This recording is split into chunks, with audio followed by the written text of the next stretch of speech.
দেখো গোপালকে, সাই বাবাকে, শিবলিঙ্গকে লিচু দিলাম, প্রথম ফল লিচু, সেটাকে দিয়ে দিলাম, সেটা দিয়ে পুজো দিলাম। আজকে বৃহস্পতিবার, পুজো হয়ে গেল,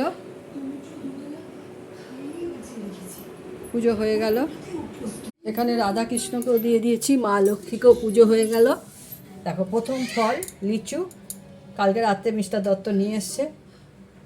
সব ফল, যেই ফলই আসে আমরা সবার আগে ঠাকুরকে প্রথমে দিই, তারপরে আমরা খাই। আজকে এই ঠাকুরকে দিলাম, প্রসাদ হলো, এই প্রসাদই আমরা খাবো, তারপরে স্টার্ট করব লিচু খাওয়া।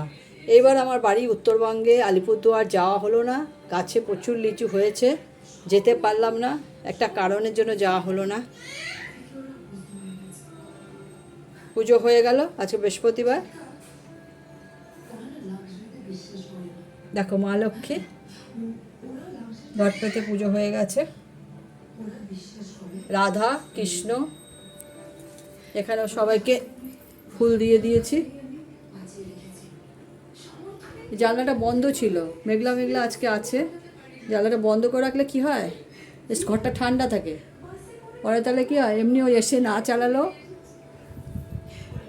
চালালো গরমে তো এখন এসি চালাতেই হচ্ছে, কেননা ঘরটা ঠান্ডা থাকে। পুজো করলাম তো, ফ্যান চালিয়ে পুজো করলাম। এই আমার গপু, এখানেও গপু আছে। ঠিক আছে, রাখি। স্প্রে ডাইনকেও দিয়ে দিয়েছি।